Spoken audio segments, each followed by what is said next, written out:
एका खोलीत सलग 8 दिवस आईंचा सहवास मला लाभला.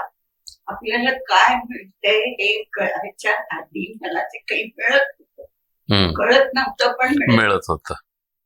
आणि रात्री 12 वाजता दुसऱ्या का तिसऱ्या दिवशी इतक्या जोर जोरात एखाद्या मोठ्या गाभाऱ्यात देवालयाच्या सभा मंडपात 20-25 घंटा टांगलेल्या एकमेकात आपटत राहाव्यात तसा तो नाद मी ऐकत होते घंटाना.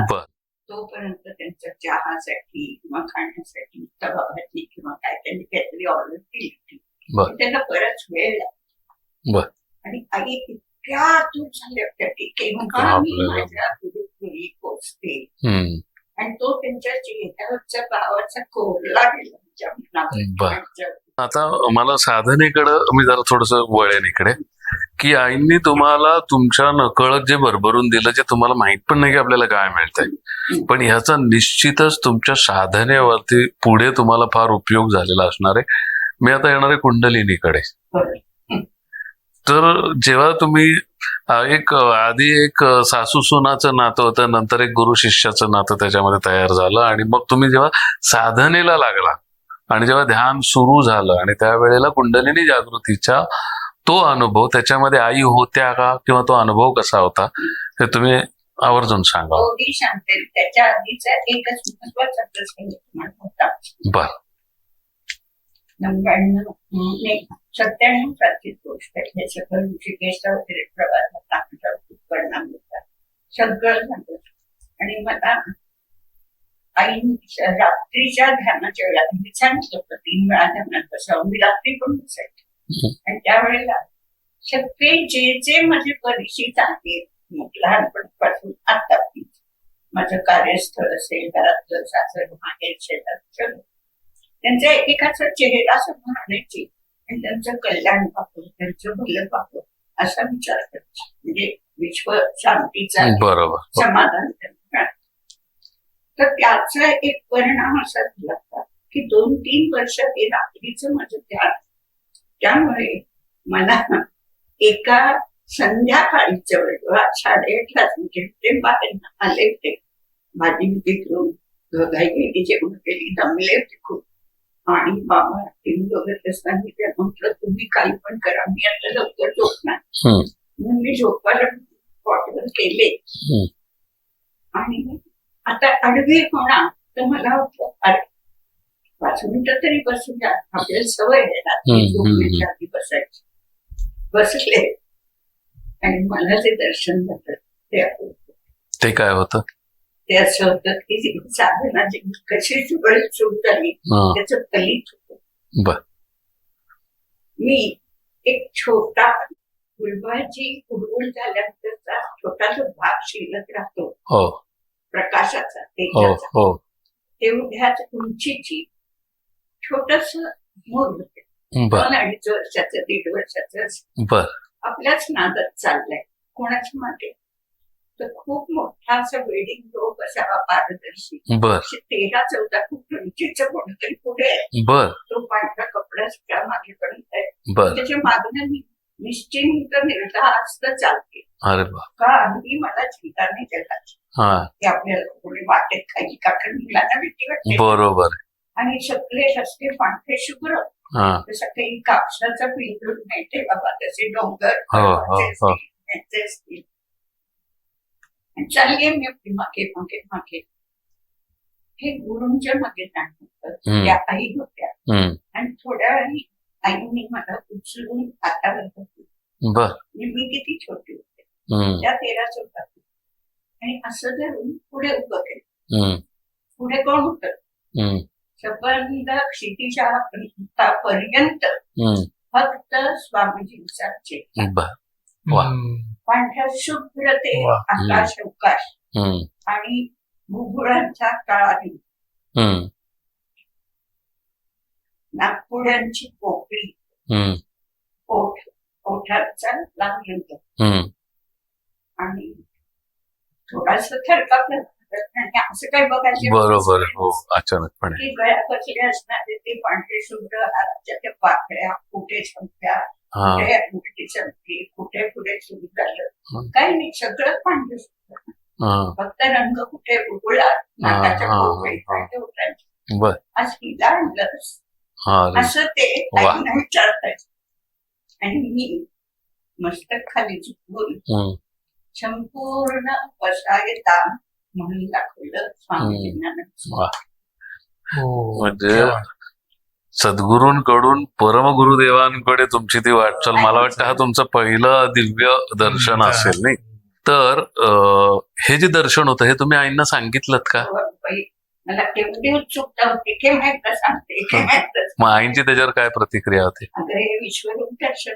बापरे, म्हणजे अशाही प्रकारे एक विश्वरूप दर्शन आहे की गुरूंचे परमगुरुदेव आपल्याला दिसत आहेत आणि हे भाग्य तुम्हाला पहिल्या झटक्यात लाभलं असं म्हणायला हरकत नाहीये. स्वामीजींनी त्यांना सांगितलं होतं, तू जो कळ घेऊन येईल त्याला बळ दे, पुढचं मी बघतो.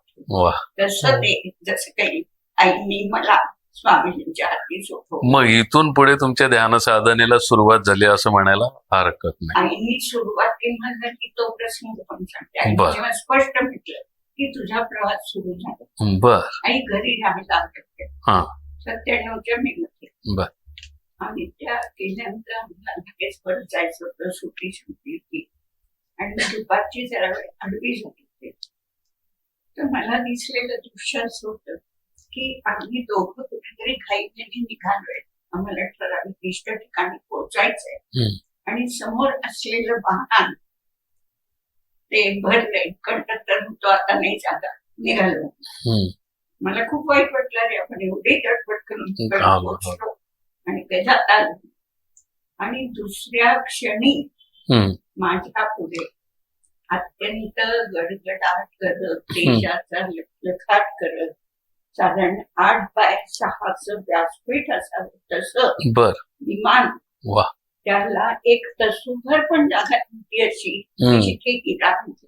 बर ते पुढे येऊन थांबलं. हा असं हे एवढं पण अंतर नव्हतं, बर 1-1.5 फूट पण अंतर नव्हतं. हा आणि दुसऱ्या क्षणी विमानावर हा हा आईला सांगितलं, आई म्हणाल्या, हा अगं तू त्यात बसलीस का?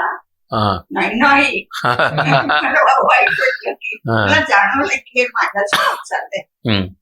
तुझा प्रवास सुरू झाला. वा, आणि त्या प्रवासात मग ह्या प्रवासातला जो महिलाचा टप्पा म्हटला जातो तो कुंडलिनी जागृती, तो अनुभव तुम्ही सांगा. ते त्यावेळेला आईने मला असं स्पष्ट सांगितलं होतं की तू आता तिकडे जाणार आहेस. हम्म. त्या नातीच्या ह्याच्यावर मेडिकल निघाले बर डिलिव्हरीसाठी. हम्म. तर तू तिकडे जाऊन ये, म्हणजे तुला मध्ये व्यवधान राहणार नाही. बरोबर तर डोक्यात एक विचार, हो आणि इकडे हा, बरोबर आहे साधना तुझी चांगली चालू आहे, बरोबर आहे. तर ती बिना विघ्न व्हावी. हम्म. तू जाऊन ये, तुझी कुंडलिनी जागृत कर. हम्म. त्याप्रमाणे 1 साली कुंडलिनी जागृत केली. हम्म. आणि परत जेव्हा अशा काही अडचणी येत आहेत असं जेव्हा वाटलं, हम्म. तेव्हा आईंना सांगण्यासाठी तपोवन केलं.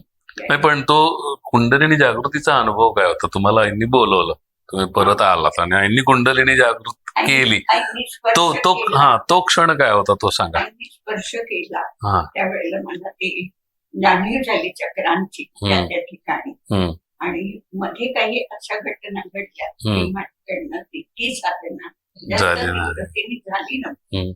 परत 4 साली जेव्हा झालं हम्म. तेव्हा परत आईंना सांगण्यासाठी मी तपोवनात केली. हम्म.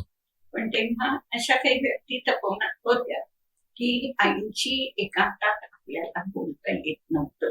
बरोबर, मध्ये काहीतरी हो. अडचण यायची. मर्यादा असायची. मग जेव्हा मी चिठ्ठी लिहून ठेवली हा की सेवेला होती, तुला सांगितलं आईला सांग हम्म. मी यासाठी आले. मी घरी पोचता क्षणी आईंचा फोन बसला हम्म. की तू उद्या हम्म. किंवा परवा तुला जमेल तेव्हा हा तपोवनात येऊन जा. बर तुला आता गुरुस्पर्शाची आवश्यकता आहे. बर, सांगण्यासारखं असेल तर त्या चिठ्ठीमध्ये काय लिहिलं होतं हे सांगू शकाल का? सांगण्यासारखं असेल तर. नाही काही हे होतं की स्वाधिष्ठान चक्रामध्ये हा असं काहीतरी असं सांगू शकतात. पाण्याचं हालचाल कशी असते बर. कसं असतं. हा. तो काहीतरी अठरा वाटत होता. हा. पुढे मानिक पाशी ते अठरा वाटत होता की जिथून काही म्हणायचं ना इथपर्यंत जोशात सगळे हो. येतात. पण नंतर मात्र इथे बरोबर. समुद्रासारखे कंठचक्र सगळं आणि जंक्शन सगळ्या आहे तिथे. नाण्या बरोबर. जास्त. करेक्ट. तर तसा प्रकार काही चक्रांच्या बाबतीत होत होत होता. होता.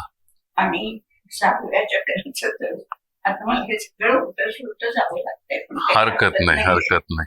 की साधनेबद्दल हो, विचारले बरोबर. की 96 मी अनुग्रह घेतला आणि जुलै ऑगस्ट मध्येच मला आज्ञाचक्राचं दर्शन दिलं. हम्म. कसं आता ग्लास आहे तुमचं, पारदर्शी आहे, बरोबर. पूर्ण स्वच्छ नितळ काच आहे. हो. तशी कंदिलाची काच हम्म. त्या 2 पाकळ्या हम्म. त्याच्या तळाशी पिवळं थोडस हम्म. तेव्हा ही ती व्यक्ती तिथे हजर होती. मी आईने बर बर. सांगते. ओके. हा. आणि माझी आपने क्या बताया था हा. मुझे आप सब कुछ दे दोगी हा. तो ये क्या हा. मी म्हणलं तिचं आज्ञाचक्र केलं. वा. पुढचा प्रश्न तुम्ही विचारा. नाही, आता आपण पुन्हा येऊ की आईने तुम्हाला सांगितलं की उद्या किंवा परवा ये. हो. मग त्याच्यानंतर तुम्ही कधी गेलात आई? लगेच बर. दुसऱ्या दिवशी गेले. मग आईने काय केलं? आईने स्पर्श केला. बर. त्या चक्राने स्पर्श केला. बर. आणि आईने हे सांगितलं की अडथळे कसे येतात हम्म. की एक तर आपली शुद्धी नसते. बरोबर. माझी शुद्धी ऋषिकेशच्या प्रवासात झालेली होती. पूर्ण शुद्धी झाली. बर. ते पण खूप सांगण्यासारखं आहे की साधकांना ती माहिती पाहिजे. हम्म. ती सलग 8 दिवस मी त्यांच्या बरोबर ऋषिकेशच्या त्या एका ह्याच्यात बाकी दुसरं काही न करता फक्त स्वतः. बरोबर. तिथे स्वामीजींच्या समाधीच्यावरती आम्ही अभिषेक केला होता. विश्वनाथ टेम्पल मध्ये अभिषेक झाला होता. तर तेव्हा परतताना दिल्लीला उतरताना नीलकंठ आश्रमापासून मला बरोबर खाली उतरल्या उलटी झाली. परत दिल्ली स्टेशन वरती मुंबई निघाले. मी कशी दुपारी 2-2:30 शेखर कुलकर्णी दुपारच्या गाडीला गेला आणि 10 वाजेपर्यंत दिल्ली स्टेशनवर कशी बरोबर. हा. कंट्रोल करत बसले. हात गेलं बरोबर पडून गेले. सलग 20 दिवस मला पाणी पण पचत नव्हतं. बापरे. आणि मी दरवेळेला कॉलेजला सुरू झालं तर पेपर तपासत होते. झोपून माझी आपली जी सगळी हे चालू होती याच्यातली भजनाची मानंदाश्रमाची माझ्या जागी म्हणते. तर हे 15-20 दिवस सगळं सारख्या होत्या. आणि मी आपल्या कॉलेजला जाताना थोडीशी खिचडी करायची ती परत मोठकर्णीला त्या दिवशी ठेवून टाकायची. असे 15-20 दिवस चालतो. डॉक्टरांनी म्हणल्या की तुम्ही एकदा चेक करून घ्या कावेरीची साथ आहे पण कशात काही माहिती म्हणून फक्त सांगते की या काळामध्ये इतकी शुद्धी झाली की आपली निष्ठा सुद्धा गोल्डन होते. त्याला चकाकी असते. तेवढी शुद्धी माझी केवळ 8 दिवस राहून झाली. गुरूंच्या एक सहवासाने किती फरक पडतो याचं एक उत्तम उदाहरण. शरीर शुद्धी, नाडी शुद्धी, विचार शुद्धी, आचार शुद्धी सगळं. आणि एक होतं पहिल्यापासून आजपर्यंत आईंनी काहीही सांगितलं मी कधीही त्याचं हे केलं नाही. ते सांगते हो आई म्हणायचं तसंच करायचं.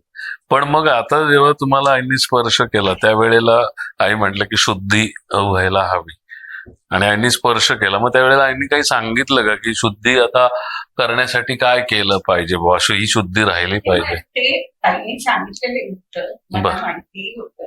परत माझं ते सुरू होईल होतं. हा, पण ते उत्तर सांगू शकता का? कारण आपल्या इतर साधकांना त्याचा नक्की लाभ होऊ शकतो. असं केली पाहिजे. नियम पालन केलं पाहिजे.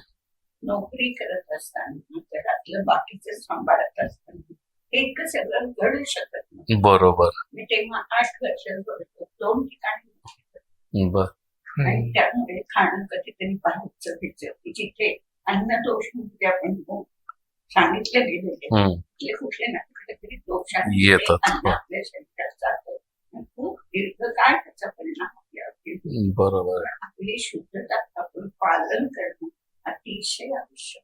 अगदी बरं. आता पण याच्यामध्ये ना तुम्ही आता प्रोफेसर राहिलेला आहात, साहित्यिक आहात, थोडक्यात बुद्धीचं काम आहे.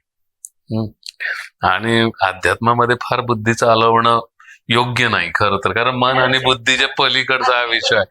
तर मग हा कसं तुम्ही हे बॅलन्स कसा केला? कारण बुद्धी तर चालतीये बरं का, आणि अध्यात्मामध्ये की नाही बुद्धी चालवायची नाही, हा बॅलन्स तुम्ही कसा साधलात?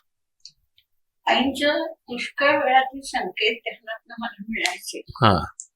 त्याच्यासाठी बुद्धीचा वापर करायला लागायचा, कारण खूप गूढ असायचं ते सांगणं. बर. हा. सरळ सोट सांगणं आणि कधी माझ्यासाठी तरी वापरलं बरोबर नाही. आहे. सांकेतिकच असायचं.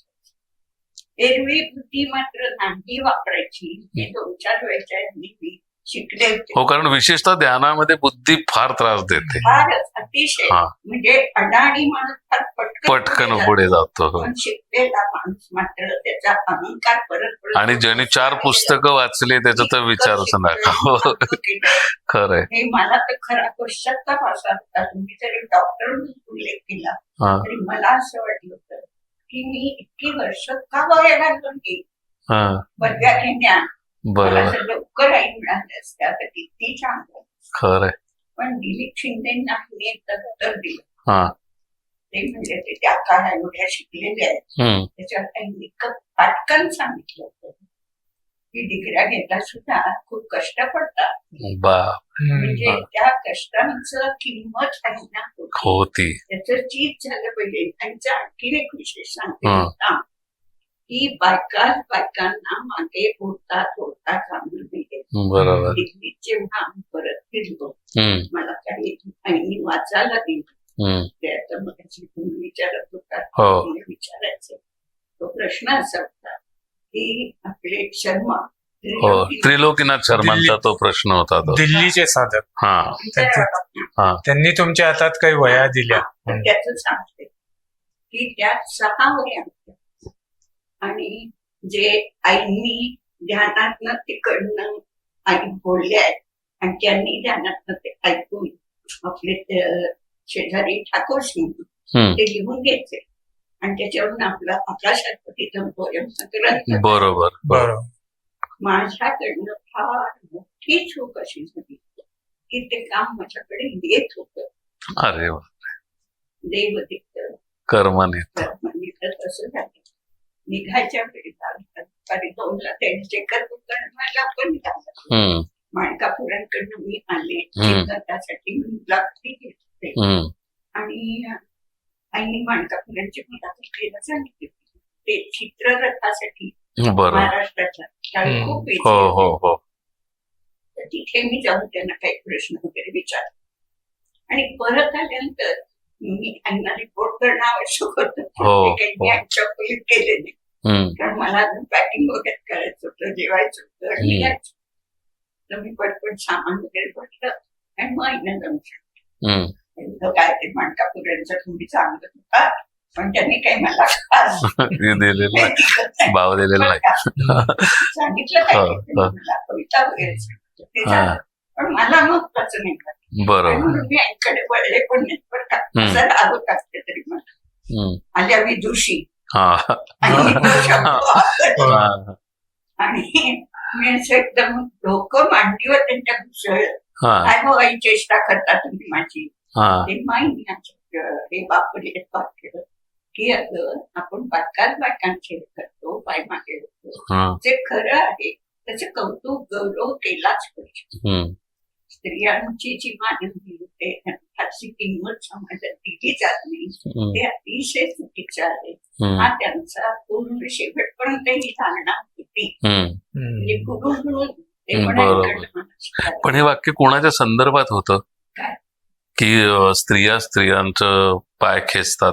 मी जेव्हा म्हटलं नाही काय माझी चेष्टा करताय विदुषी त्यांना म्हटलं काय चेष्टा करतात. ओके. आपण एवढ्या ज्ञान मला विदुषी अगं नाही म्हणजे एका स्त्रीने दुसऱ्या स्त्रीला पण हे केलं पाहिजे, ते बोललंच पाहिजे. बरोबर. विदुषी म्हणून पण आणि त्यांना मागे जो काही एका संतांच्याकडनं झाला होता हम्म, की काय तुम्ही काय स्वतःला अमुक समजता का तमुक समजता हम्म. का असं झालं होतं त्यांच्या बाबतीत. हम्म, आणि त्यांनी ते म्हणतात मी होऊन टाकली मी जरी नसले तरी बर. मला वाटतं तो काय कमी तर नाव दिसत हम्म, की ती एक होऊन गेली ती मला हम्म. वाटतं राणी होती.